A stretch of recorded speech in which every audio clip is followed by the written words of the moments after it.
Mais par contre, on nous voit en alternance. Ouais, Mm. je vais mettre comme ça.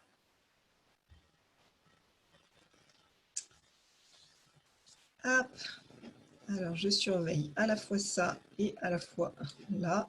Ça va être très pratique. Super. Il y a déjà deux personnes qui regardent. Je vais peut-être compter dans les deux. Euh, voilà, plein Donc, je vais enlever Facebook. mon groupe. On y est. Voilà, voilà. Ouais, j'ai eu les notifications, donc Solution. c'est Donc, bonsoir, bonsoir, bonsoir tout le monde. Euh, alors, nous recevons Anne Beer dans notre groupe. C'est trop, trop bien. Merci Anne. Merci, bonsoir. bonsoir et bien merci Euh, de me recevoir et de me donner cette opportunité. Ça me fait donc, plaisir. j'ai souhaité en faire profiter mes petites merveilleuses parce que tu as des choses très intéressantes à raconter. Et déjà, je vais te laisser te présenter, savoir enfin, qui tu es et qu'est-ce que tu proposes justement.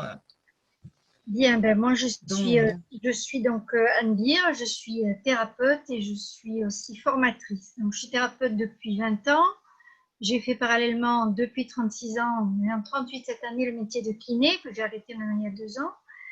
Et puis, et depuis 16 ans, je suis formatrice hein, dans différents domaines de l'accompagnement avec vraiment un focus particulier sur le développement de l'intuition.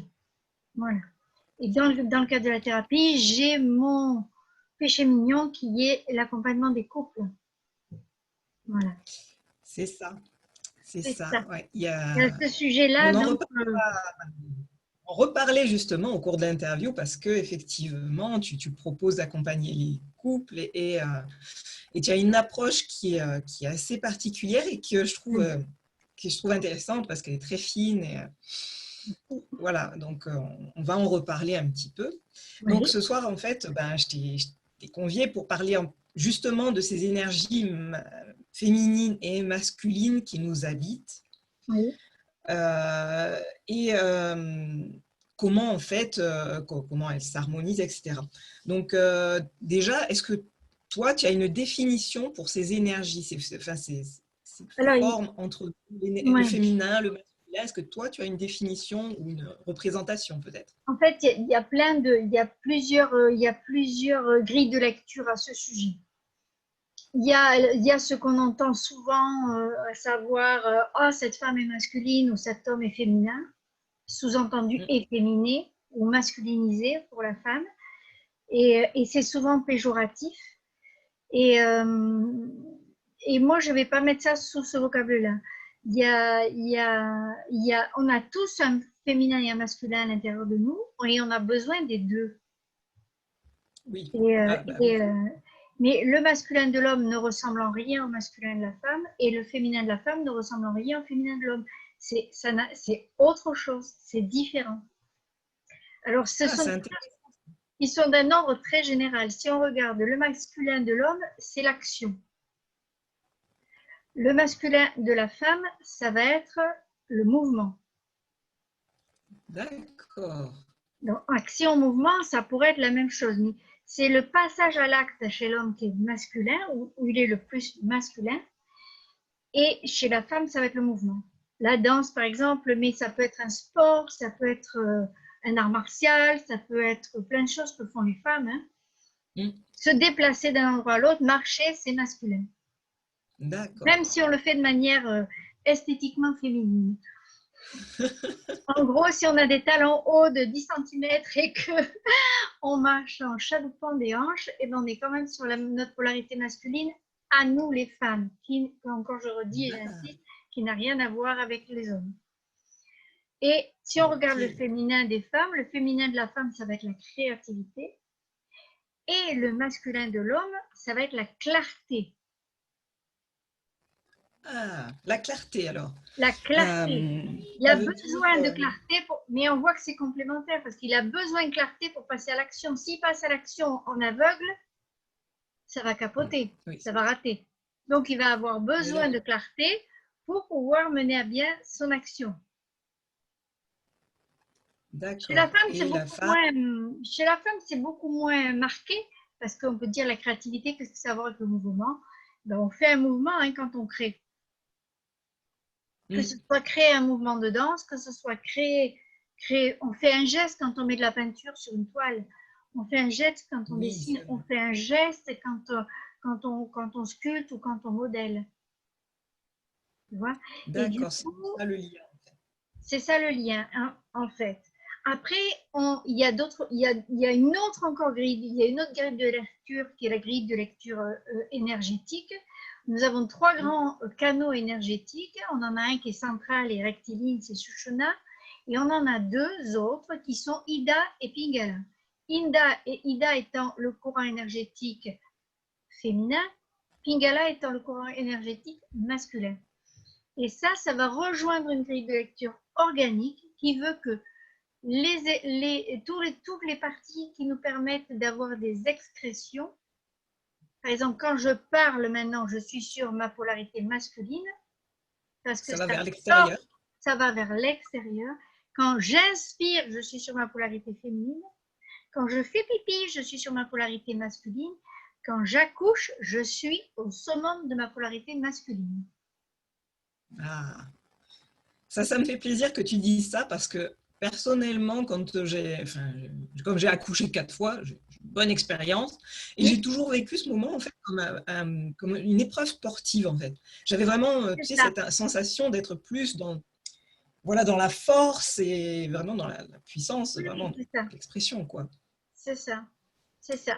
Et donc, ben, on va dire par exemple, la vessie, elle a une double polarité. Quand elle reçoit les urines depuis l'urètre, je confonds toujours urètre et urètre, c'est une Non, maladie. non, mais c'est ça, c'est C'est les ça, uretères, depuis ouais. l'urètre, qui se récolte dans le bassinet au niveau du rein qui coule dans l'urètre. La partie qui réceptionne, alors on est bien d'accord, il s'agit de tissu, hein. Il n'y a pas une seule Oui, partie de la vessie qui réceptionne et une seule autre partie qui envoie vers le mm, méa urinaire. On est bien d'accord que l'urine, elle va aller dans toute la vessie. Ce sont des fonctions, ce n'est pas des zones. oui. D'accord? Et c'est pareil, Mm, l'ampoule rectale, quand elle réceptionne les selles, elle est féminine. ah, Quand elle les sort, elle est masculine. ouais, ouais. D'accord? Non, c'est Donc, intéressant, donc, ça. voilà, on va dire inspiration, expiration, c'est féminin, masculin, féminin, masculin, féminin, masculin, tout le temps. La voix, c'est masculin. Et on va d'ailleurs voir que les personnes qui sont bègues, qui sont majoritairement des hommes, même s'il y a quelques femmes bègues, c'est surtout des garçons qu'on voit bègues ou des jeunes hommes, eh bien, c'est une difficulté à affirmer verbalement leur masculin. D'accord. Ah bah, c'est intéressant à savoir, là aussi. Ben oui, oui, Si on a des personnes qu'on connaît qui sont dans cette difficulté, ben voilà, de savoir aussi bah, les guider vers là. voilà. Oui. Et Ouais, pour les canaux c'est intéressant. énergétiques, c'est un truc c'est unique au monde. Tu vois, pour les canaux énergétiques, chacun a un pingala particulier et un ida particulier et un shoshona particulier. C'est-à-dire que le système énergétique de chacun est unique au monde.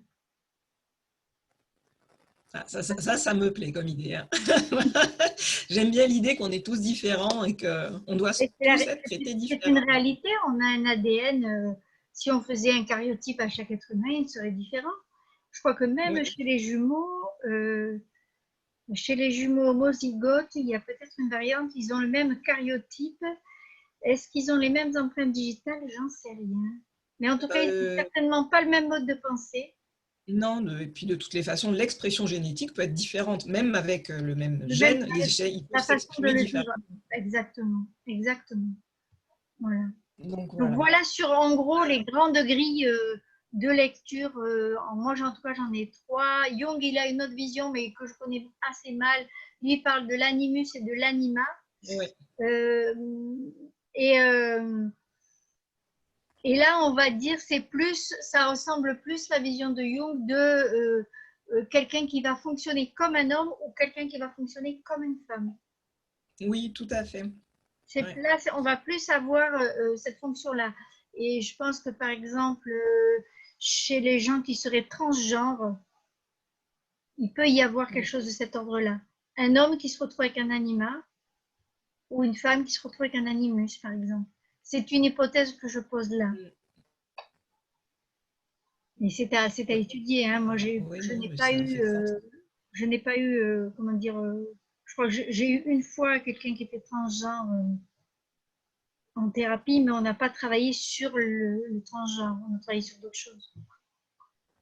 Donc, je n'ai pas investigué beaucoup cette partie-là. Mais voilà, j'ai des souvenirs comme ça. Le premier thérapeute que j'ai eu pour moi-même, c'était un psychanalyste jungien, et donc il m'a appris beaucoup de choses, quoi. Ouais. Okay.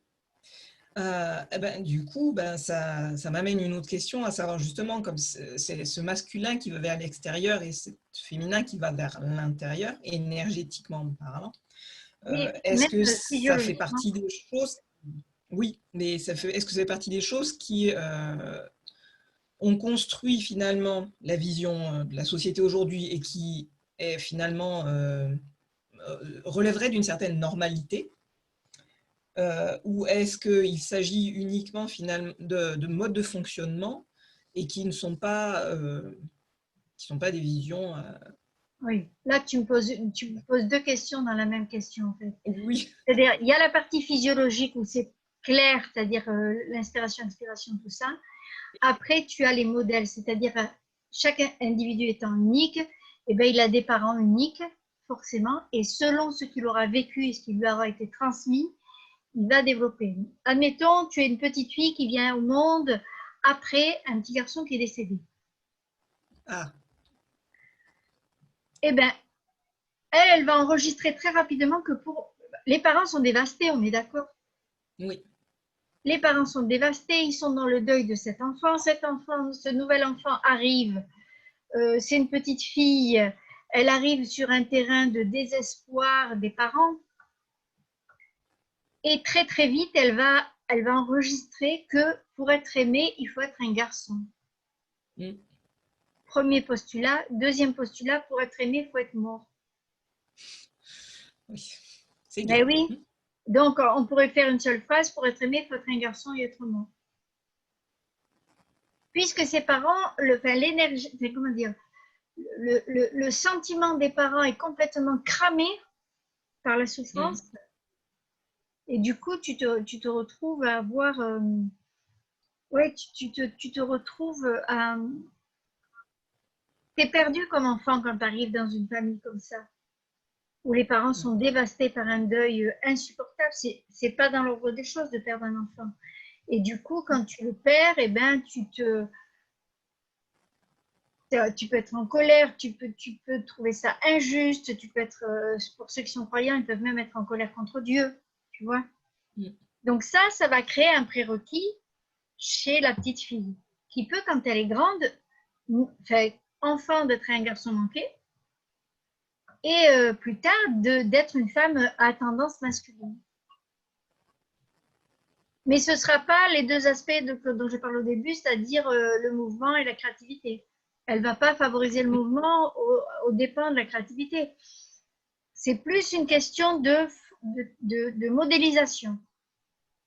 Modélisation sur un traumatisme. Après, ça dépend aussi, quand on est une fille, de comment est notre mère, quand on est un garçon, de comment est notre père. C'est-à-dire, quelle est la personne référente qu'on a modélisée ou pas. Ouais.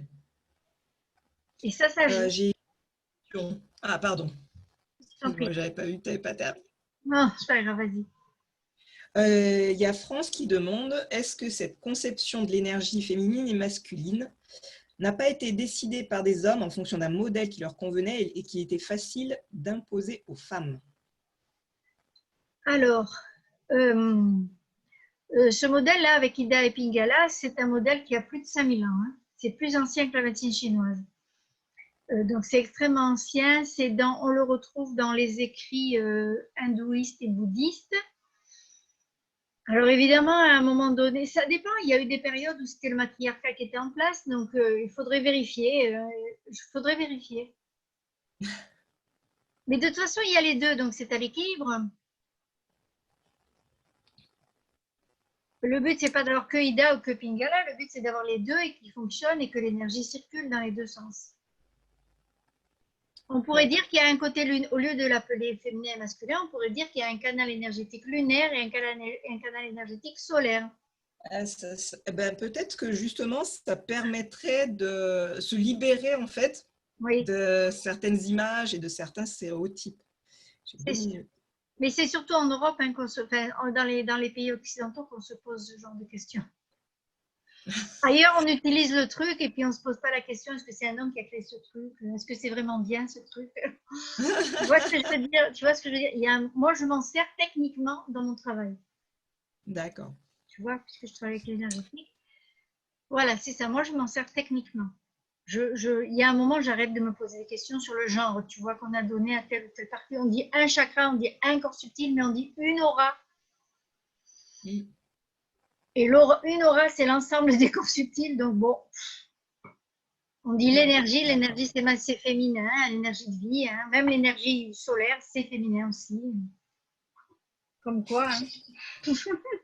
On peut tout mettre à toutes les sauces. Je pense qu'il y a un moment, il faut dépasser ce clivage masculin genré, quoi. Oui.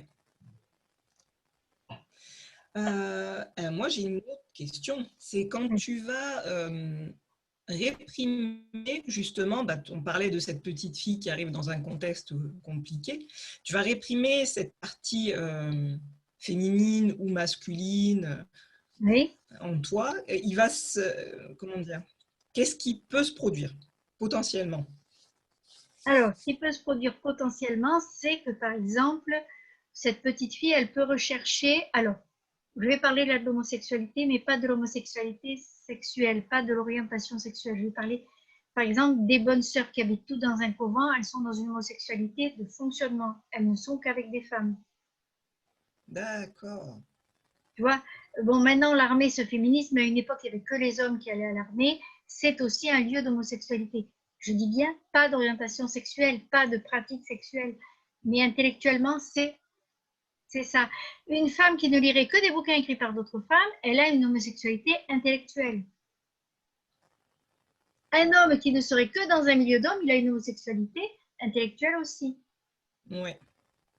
Tu vois, enfin, c'est dur de dire homosexualité parce que l'homosexualité, là, il ne s'agit pas de sexualité, il s'agit juste de genre. C'est-à-dire, on est dans un monogenre, en fait. Mm. Donc, ce qui peut Ouais, se passer, c'est que cette jeune fille, elle peut choisir d'être avec les garçons comme ça, donc elle peut avoir des difficultés à relationner avec des garçons. Elle peut très bien tomber amoureuse d'un garçon et ne pas arriver à lui plaire, tellement elle est en polarité masculine, en fonctionnement masculin plutôt. Et donc, elle peut avoir de la difficulté à faire le couple. Et dans le couple, là où ça va coincer, c'est qu'il va y avoir bagarre sur le leadership dans le couple. Et il peut y avoir aussi conflit dans la sexualité. Donc, difficulté à la pénétration et tout ça. Voilà, des répercussions qui peuvent être même physiques en fait. Ah oui, oui, oui, oui, Parce oui, que oui, notre tout à fait. énergie, finalement, c'est… Voilà. Qui sont liés en fait à un modèle tronqué. Mm. Et ça, on va le retrouver par exemple dans des couples divorcés, des couples divorcés où il y a la garde, on va dire, va savoir pourquoi si l'enfant est une petite fille et que le père est écarté, par exemple, et que la mère dévalorise le père aux yeux de la fille. Mm. Oui, alors ton père, il m'énerve, il fait toujours ça, il n'a pas payé la pension alimentaire, et puis ton père, il m'énerve, et puis tu as vu, il est incapable de faire ceci ou cela, tu as vu, il a encore allé au bar se brûler la gueule avec ses copains, ou il passe son temps devant la télé à jouer des jeux vidéo. Peu importe le jugement qu'elle va émettre, la fille, elle va avoir une vision dégradée de l'homme. Oui, Du logique. coup, elle a le choix, elle va prendre soit un homme dégradé comme son père, soit elle va prendre l'opposé, soit il y a une troisième voie, elle peut aller vers l'homosexualité. Alors là, la vraie pour le coup. Oui, d'accord. Parce que les femmes, c'est plus sûr, parce que les femmes, c'est plus fiable, parce que. Pour toutes sortes de Dans ce bonnes et cas-là, de mauvaises raisons. voilà.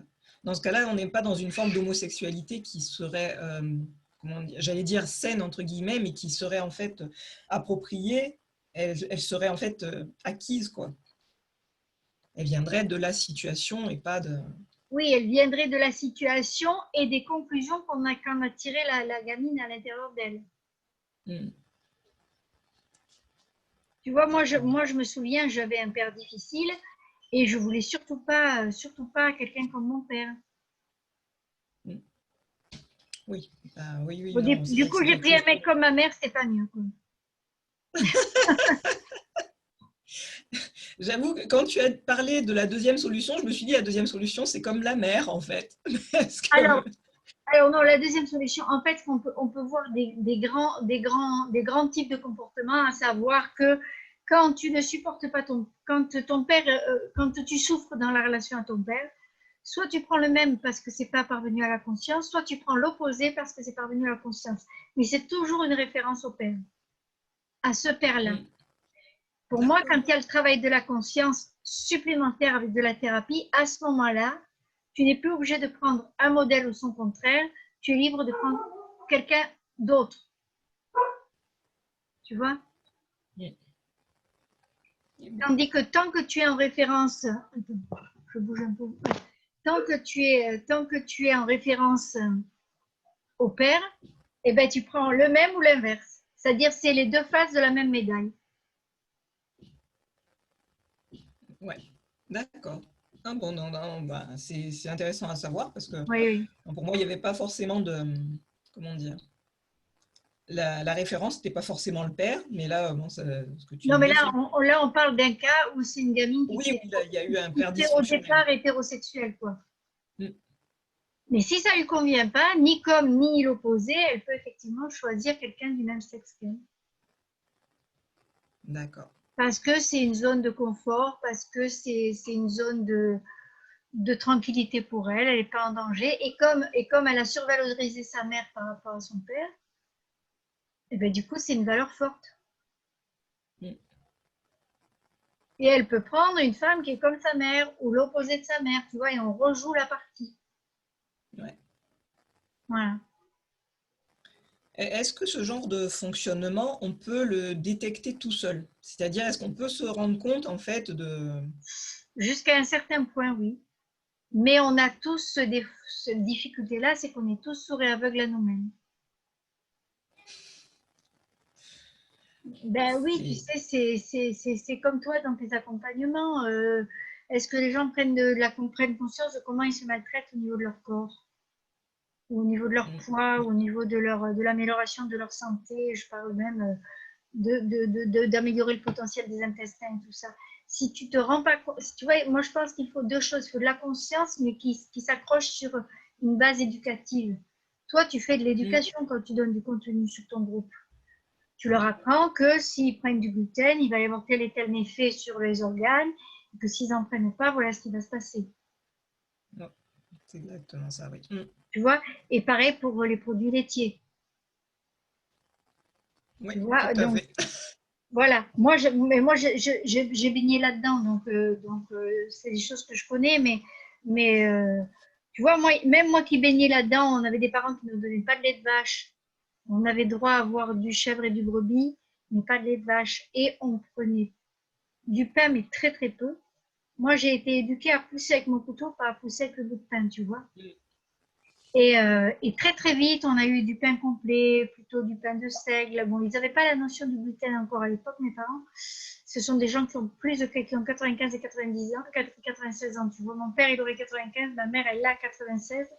Donc, tu vois, c'est une génération qui avait la conscience que si on mangeait convenablement, si on cuisait à l'étouffée, on gardait les vitamines et les sels minéraux, tu vois, ce genre de choses. Donc, j'étais quand même dans ce bain-là. Mais je me souviens une fois d'avoir lu un bouquin extraordinaire qui s'appelait Le lait, quelle vacherie, écrit par Ouais. un médecin, je crois qu'il est plus édité. Je l'ai prêté, on ne l'a pas rendu, évidemment.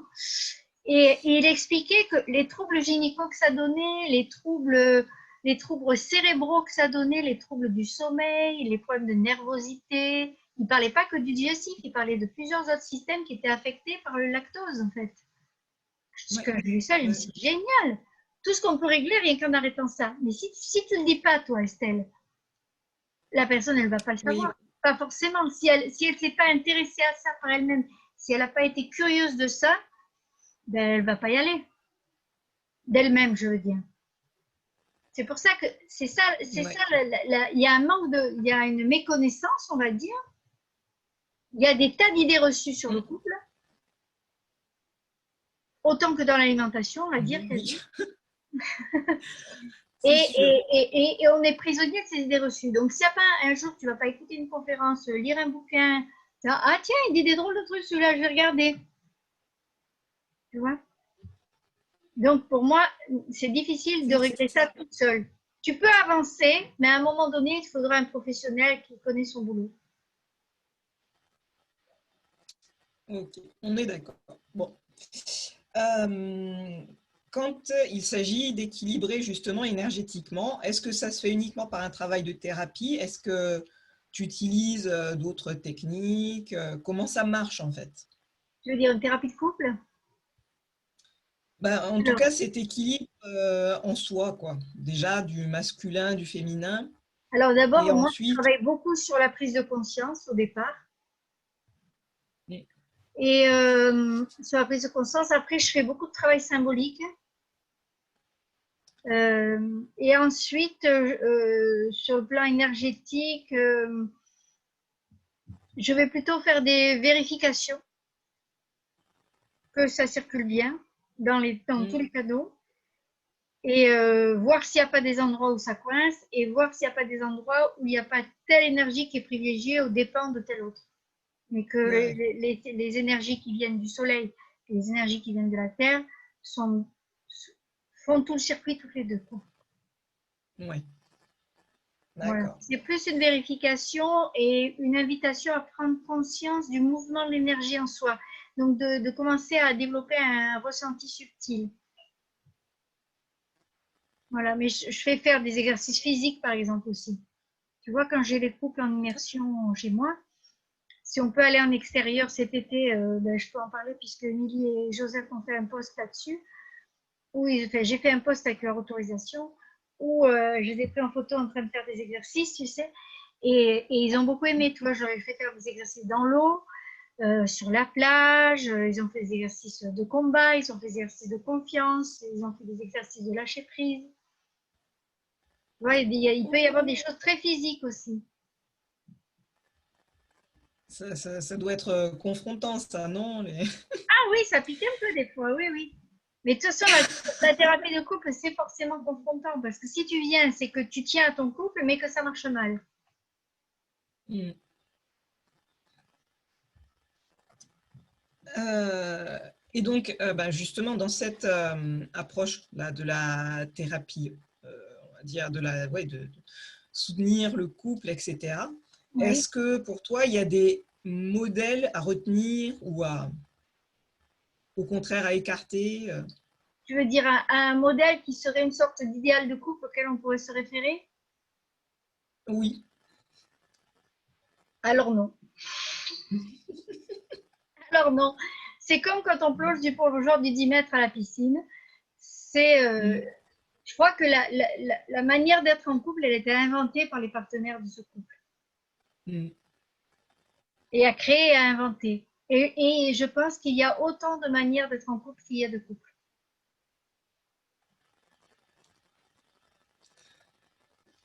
Euh, Tu vois, donc, on parle beaucoup du polyamour là depuis quelques mois, voire un an ou deux. On va dire ça, c'est en train de se oui. démocratiser, de s'ouvrir au niveau de la parole.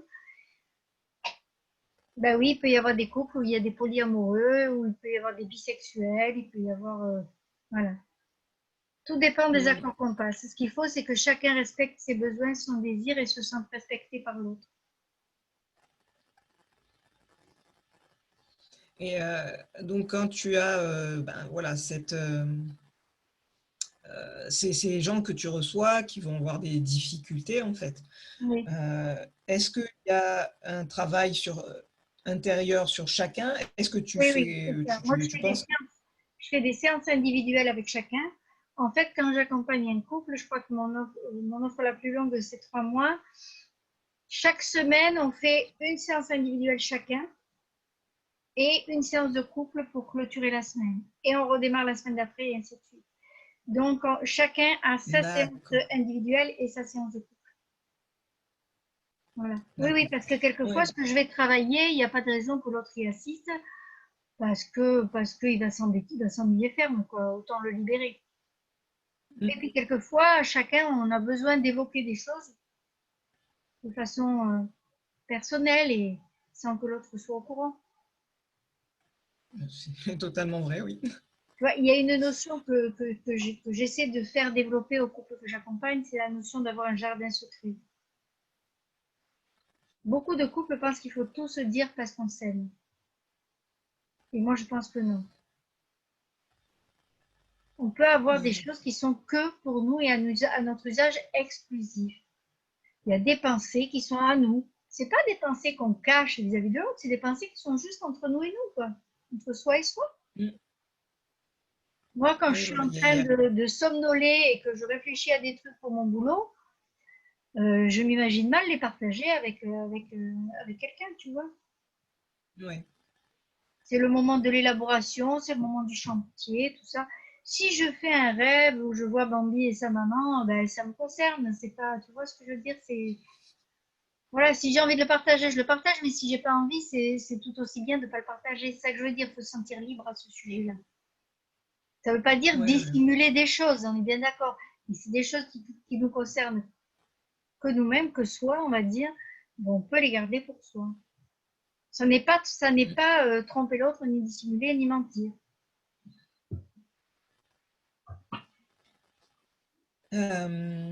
Et en fait, tu peux reconstruire, si tu as déjà un déséquilibre en toi, enfin, que tu as Oui, voilà, un déséquilibre de tes deux énergies, tu peux avoir construit toutes tes relations en fonction de ce déséquilibre. Donc absolument. après, et voilà, si jamais tu rééquilibres, enfin, tu remets la balance comme il faut, qu'est-ce qui va se passer? Enfin, est-ce que c'est Alors, possible de maintenir ces relations? si l'autre fait de même, eh ben, c'est un nouveau couple qui se crée entre les mêmes partenaires, mais c'est un nouveau couple parce qu'ils ont changé tous les deux. C'est généralement ce qui se passe dans mes accompagnements. Des choses bougent et ben, on redéfinit c'est quoi le couple qu'on veut être. Mais en vérité, à chaque instant, il faudrait le redéfinir. À chaque instant, on est un nouveau couple. Si on C'est pousse sûr qu'on est si on pousse le bouchon un peu loin. Moi, la Anne de ce matin, c'est pas la même que la Anne de ce soir. C'est Mm. pareil pour tout le monde, pour toi aussi. La Estelle de ce matin, qu'est-ce qui a bougé par rapport à la Estelle de ce soir? Tu peux le mesurer. Donc, c'est pas tout à fait la même qui vient à la rencontre de son compagnon le soir quand il rentre du travail, tu vois. On est d'accord. Voilà, c'est ça en fait. Et quand on se met à être très lucide à ce sujet-là, eh ben, ça donne beaucoup de liberté en fait. Mm. Parce qu'on est créateur de notre Mais couple. bon, ouais. Alors Et du eh coup, ben, des fois si tu fais une thérapie de couple et que comment dire, moi je mets une condition à entrer en thérapie de couple qui est qu'il faut avoir quand même de sérieuses braises d'amour. Je me ça souviens sert d'un à rien si c'est déjà. ben voilà, je me souviens d'un couple qui avait pris rendez-vous et ils ont rompu avant le rendez-vous, tu vois, avant le premier rendez-vous. J'ai dit bon ben pas de bol, hein. C'est en ça que je dis qu'il faut quand même encore avoir des braises d'amour importantes pour faire une thérapie de couple. Si vous Mm. sentez que c'est plié, ce sera difficile de faire d'avancer vers. On peut se disputer énormément, on peut être en conflit pour plein de trucs. Du moment qu'on s'aime, j'ai une base de travail. Ouais. Et donc, par contre, on est d'accord que il y a rien qui se passe en face, ça va être compliqué de rattraper le coup. Si toi, tu fais un travail et que ton... Ton compagnon n'en fait pas, et eh ben oui, ben là, ça va. On est sûr qu'on va au casse-pipe. Hein. Mm. D'ailleurs, il y a un article spécial sur mon site à ce sujet et que je mets de temps en temps quand je fais des salons ou autres. C'est pourquoi consulter à deux. c'est quoi le risque si on ne consulte pas à deux? Ben, c'est celui que tu viens d'évoquer. C'est-à-dire que s'il y en a, parce que si toi, tu suis ton chemin d'évolution, mais que l'autre reste là où il en est, tu ne vas plus te rencontrer. Tu vois? C'est-à-dire, toi, tu es là. Vous êtes là tous les deux au départ. Toi, tu fais ton petit bonhomme de chemin. Lui, il vivote, il bouge un petit peu, mais il vivote. Et bien, il y a un moment, à quel endroit tu te rends compte si ça ne vient pas là pour se re-rencontrer? C'est pour ça que une thérapie de couple, c'est forcément à deux. Et là, ça va être intéressant finalement d'avoir quelqu'un d'extérieur pour pointer en fait qu'il y a peut-être un dysfonctionnement parce que des fois, On ne le voit pas. comment dire, En il y a- voilà. Ce qui se passe très souvent, c'est qu'on reproche à l'autre ce qui ne va pas. Du coup, ça monte en Exactement. épingle et on s'en sort plus. Et non, non, non, il faut revenir à soi, voir ses blessures profondes internes, les traiter, les cicatriser en chacun, pour que ça arrête de se mettre au milieu. J'ai un très bon exemple pour ça, c'est la tarte aux pommes. Tu vois, tu as appris à faire la tarte aux pommes d'une certaine manière avec ta famille et ton mec, eh ben, il aime la tarte aux pommes de sa mère. Et chaque fois que toi tu fais la tarte aux pommes à ta manière, il dit ouais, ma mère elle a fait mieux, puis ma mère elle met ça, et puis je les ai vécues, hein, ces disputes, c'est pour ça. Et puis ma mère elle met de la gelée de porc en plus, et puis ma mère elle met de la crème fraîche pour faire la pâte, elle met pas de beurre. Bref. Et puis toi tu mets du liant, c'est dégueulasse le liant. Bref. Donc on a chacun nos tartes aux pommes. On peut se disputer toute la vie sur la tarte aux pommes. Ou on peut dire ok, on pose ces deux recettes là et on invente notre recette à nous de tarte aux pommes, qui peut être un flan à la pomme, par exemple, ou une mousse à la pomme. On s'en fout, on verra bien. Tu vois? Et c'est vraiment ça, en Oui. fait. Ça, c'est les bagarres d'ego. Hein. Je dis, là, c'est une question qui est un petit peu, comment dire, là, on sort un petit peu du couple, mais on va aller dans le cerclage de la famille, parce que c'est pareil, en fait, ça va être aussi une influence sur, ben, que tu as sur tes enfants. Ah oui, ben Sur... forcément, l'impact est immédiat sur les enfants. Immédiat, immédiat, immédiat. Alors, j'accompagne les familles aussi. Et du coup, moi, je suis assez fan d'avoir une charte de fonctionnement avec des valeurs à développer, des interdits et des sanctions déjà choisies. Ça va permettre de... Et ça, c'est les deux parents qui le font ensemble. Donc, c'est le couple parental qui le met en place. On est toujours sur le couple, mais pas le couple. Dans la relation d'amour, on est sur le couple parental dans leur fonction de parent. Et c'est aussi un couple. Et donc, c'est Oui, bien sûr. important d'être au clair sur ce qu'on veut que nos enfants développent. Tu vois? Et du coup, effectivement, si le couple est dysfonctionnel, ça n'ira pas au niveau. Les enfants seront malheureux. Et du coup, ils vont modéliser à leur tour, selon comment ça se sera passé. Ah, maman, t'as vu, elle fait souffrir papa. C'est dégueulasse. Et à ce moment-là, si c'est des filles, je reprends l'exemple, tu peux avoir une condamnation de la mère. Et du coup, les filles vont prendre la posture opposée. Et de génération en génération, ça se recombine. Bon, il y en a une caméra qui fait encore des signes. Oui, ça fait beaucoup de Elle fait des mise au point. allers-retours, mais quand même. Tu vois ce que je veux dire? Et ainsi de suite. Et moi, quand j'accompagne des couples, je travaille sur le transgénérationnel avec chacun des deux pour les libérer de ce poids transgénérationnel et de porter des messages qui viennent de 2, 3, 4, 5 générations au-dessus de nous et dont on n'a pas besoin et qui nous influencent à notre insu. Parce que tout ça, ça se joue à notre insu. Hein. Oui, ça, on est d'accord. Hmm. Et quand on répare le couple, ça répare automatiquement les enfants ou c'est un autre travail? Alors, tout ce que le couple a fait, si les enfants sont jeunes, pour les enfants jeunes, tout ce que le couple a déjà travaillé sur lui, c'est autant que les enfants n'auront pas à faire pour eux. Mais ils auront à faire d'autres choses. Si les enfants sont adolescents, à ce moment-là, il y a quand même leur propre partie et leurs propres choix qui sont à revisiter. Leur attitude, tout ça. Qu'est-ce qu'ils cherchent à faire par telle attitude? C'est quoi? Qu'est-ce qu'ils veulent obtenir? Et ils l'obtiennent pas, et ils recommencent, et ça chronicise, tu vois. Ouais. Donc je dirais oui, il y a une partie des choses quand les enfants, plus tu travailles avec des enfants jeunes, plus un adulte parent fait un travail sur lui et ses enfants sont jeunes, mieux c'est pour les enfants. Si les enfants sont ados, il faudra faire un petit quelque chose. Tu vois, moi qui accompagne des enfants, je fais le travail avec le père, je fais le travail avec la mère, et souvent je vois l'enfant qu'une fois.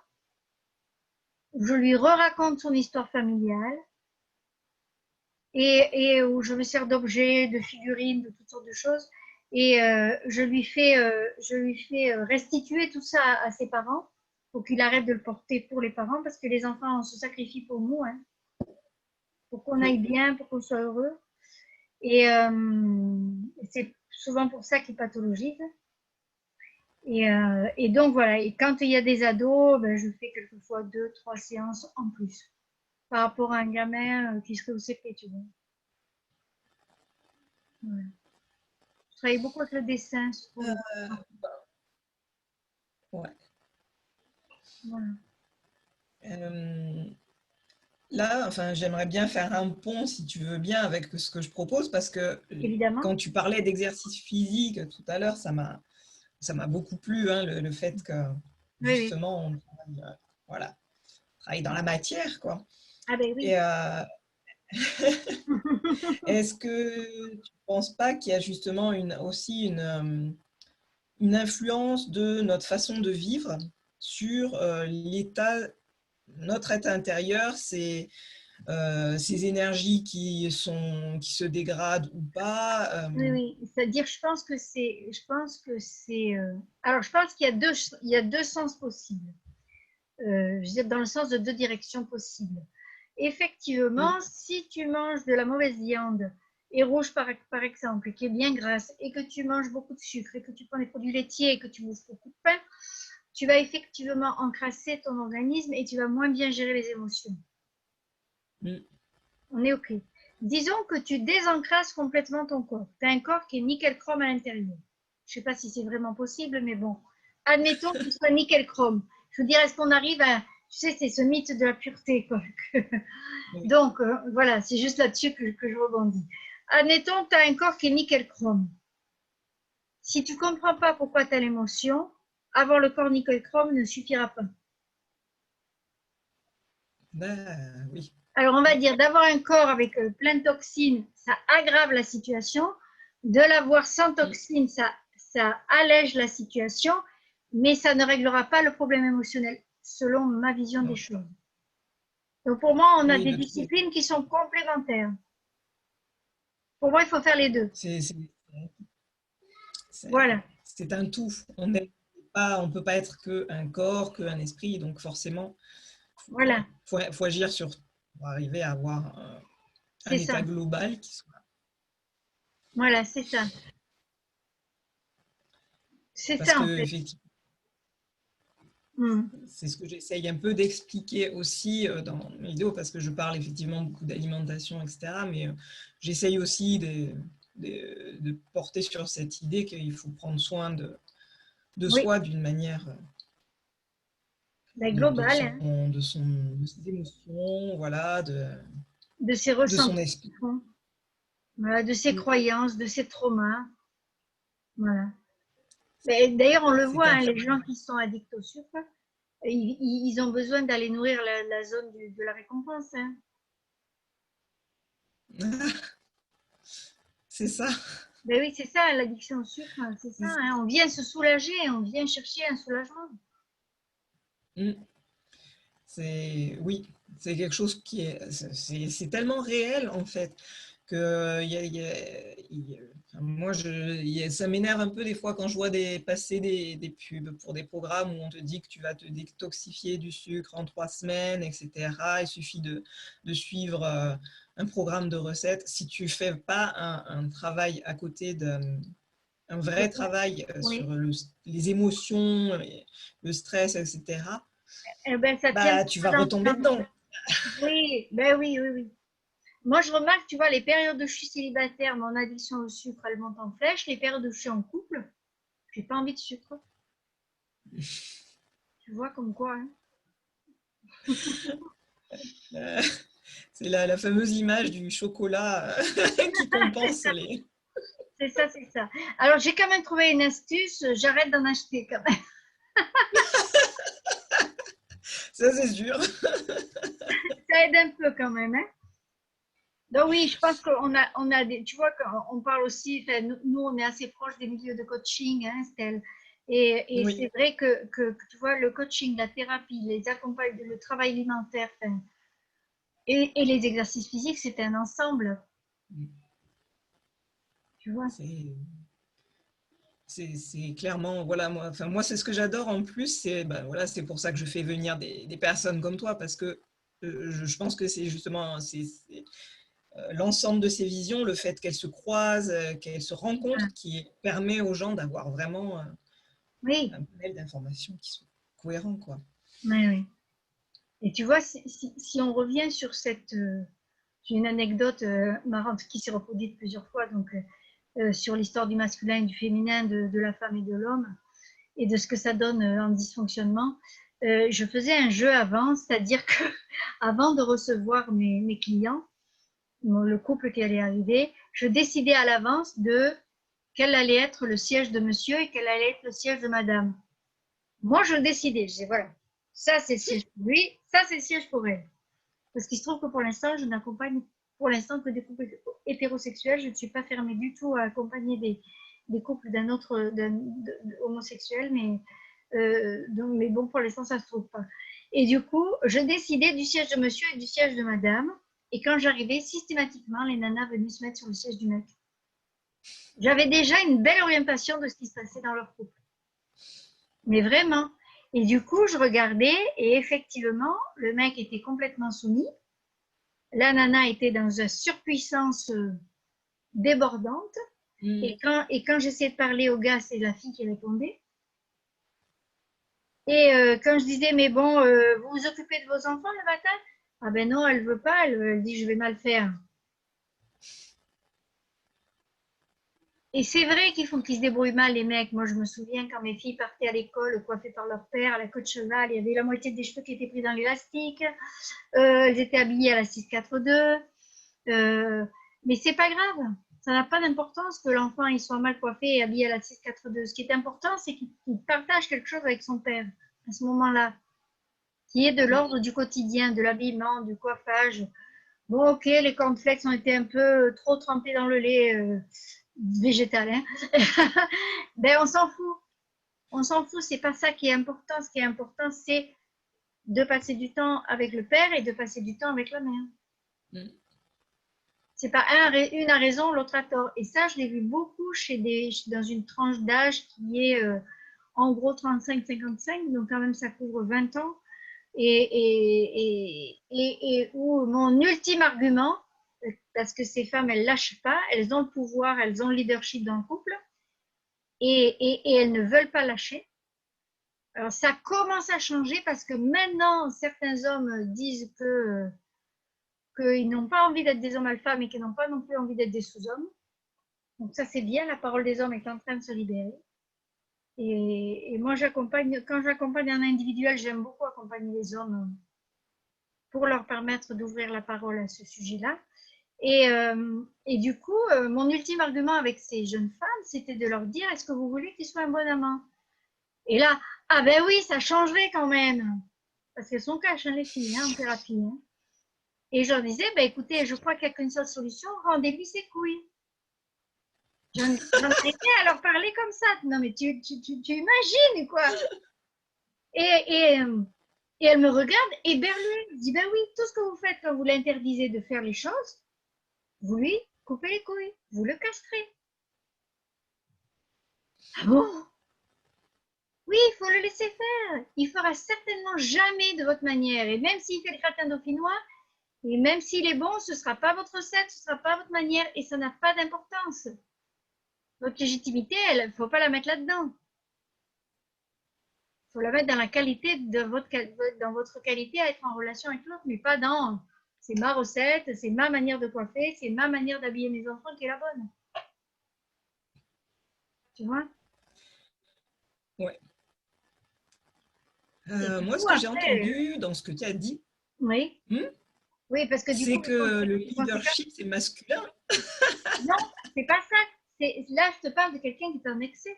Je pense que le Ouais. leadership, alors, il n'est pas évident à partager, c'est-à-dire que c'est intéressant d'avoir le leadership sur des parties différentes du couple. Hmm. Il y a des domaines où c'est intéressant qu'il y ait des points de bascule, c'est-à-dire tu peux avoir le leadership pendant un certain temps, tu peux avoir le leadership à d'autres moments, tu peux avoir le leadership de celle qui sort les poubelles ou de celui qui sort les poubelles, mais qui prend ça en main, celui qui va fermer les volets, tout ça. Tu peux avoir le leadership dans la sexualité à un moment donné et ne plus l'avoir à un autre moment et c'est ok. Donc là, je te parle de femmes castratrices, c'est plus du leadership, ça, c'est de la dictature. Oui. C'est de la prise de pouvoir pure et simple. C'est pas du tout du leadership, ça, hein, pour moi. Donc, il peut être féminin et masculin, le leadership, et sur des terrains différents. Par exemple, le gratin dauphinois, c'est moi, j'ai le leadership sur le gratin dauphinois. C'est sur la plantation de coin. Tu vois? Mon ex-mari, il avait le leadership sur la découverte de lieux sympas à aller faire en vélo avec les enfants. Tu vois, parce qu'il trouvait toujours des endroits super où les enfants pouvaient faire du vélo en toute sécurité. Ben, c'était génial, ça. Bah oui. Moi, j'avais plutôt le leadership sur les devoirs de français et lui, il avait plutôt le leadership sur les devoirs de maths. Hmm. Tu vois, mais alors, ce que je trouve qui est bien dans le partage du leadership sur différents endroits de la vie, c'est que moi, quand j'ai pas le leadership, je m'en lave les mains. Je me dis, ah, mais c'est lui, il va décider. Oh, je vais me reposer, moi, pendant ce temps-là. J'ai pas ça à gérer. Et du coup, je peux faire, ah. Tandis que quand tu es dans la dictature, d'abord, tu es tout le temps en action, souvent, tout le temps en contrôle. Tu n'es jamais détendu, tu es en train tu peux aller jusqu'au burn-out du contrôle, d'ailleurs, et tu profites pas de la vie, hein. Non, ça c'est clair. Tu vois, et donc oui, moi, pour moi, je différencie la dictature du leadership, absolument. D'accord. Bon, ah, au moins c'est clair. Bon, Et il n'y a parce pas qu'il de y a leadership. aussi, il y a aussi la relation de l'argent. L'argent et le couple et la sexualité, c'est tout un poème, hein. Oui, bah, de toute façon, on sait que c'est ça qui dirige le monde, donc Ben, c'est pas seulement ça, c'est que l'argent et la sexualité, c'est les deux endroits où se règlent les comptes du couple, au propre et au figuré. oui, c'est c'est c'est une réalité. Oui, oui, Euh, après, énergétiquement, l'argent, c'est quand même, ça fonctionne un petit peu différemment aussi. Donc, oui, oui. Non, mais là, je te parle juste à l'intérieur du couple. mm, oui. Mais c'est aussi effectivement quelque chose qui est assez peu évoqué, qui est intéressant parce que Oui. c'est souvent une zone taboue. Ah oui, oh là C'est là, oui, moi, voilà, une zone taboue. même chez mes filles, c'est tabou, hein, ça. Oui, Alors que bon, c'est être au clair là-dessus, ça permet ben oui, d'avancer tout à fait. déjà, Mhm. pouvoir, voilà, c'est la base de nos projets. Donc. C'est ça, et puis il y a qui gagne plus que l'autre, comment le vit celui ou celle qui gagne moins. Est-ce qu'elle met tout son argent dans la balance pour compenser le fait qu'elle gagne moins ou qu'il gagne moins? Et tout ça, ça amène à des situations de déséquilibre inouïs. Moi, je travaille Mm. pas mal la relation à l'argent dans les couples que j'accompagne, avec les couples que j'accompagne, oui. Ouais. Là, moi, je me souviens de mon ex-mari qui, à un moment, j'avais trouvé un travail où je gagnais plus que lui. Et ça l'avait suffisamment perturbé pour qu'il change de travail pour pouvoir gagner plus Ah que ben, moi. Parce au moins, il s'est remis en question, il a trouvé un meilleur job. Donc ça, c'est bien. que, oui, Mais mais, c'est pas le mais cas il de tout n'était le pas, monde. en fait. Oui, oui. Mais tu Bah, vois, ça, c'est pas le cas de tout le monde. Tu peux avoir un gars qui va passer son temps à reprocher à sa femme de gagner plus que lui. Ou qui oui. va chercher à rétablir l'équilibre dans un autre domaine. Mm. Tu vois, des couples où Ouais, la femme, elle est cadre sup et où et où l'homme, il est fonctionnaire, par exemple, et fonctionnaire type prof. Tu vois, la femme, elle est pas loin de 4 000 €. Le prof, il touche 2 000 tout doucement, quoi. Et Oui. il va régler ses comptes hein, dans la sexualité, ça c'est une possibilité, mais aussi dans le leadership de la maison. Il peut très bien avoir décidé qu'il aura le leadership total sur le couple et les enfants, puisque sa femme gagne plus que lui. Et du coup, ça légitime des comportements ouf, quoi.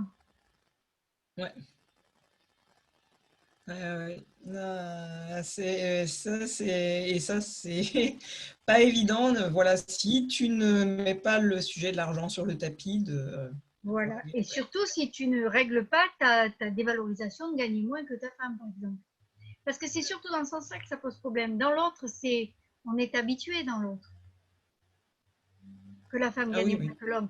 Donc, on est habitué à gérer ça. La femme, souvent, elle se suradapte à ce moment-là.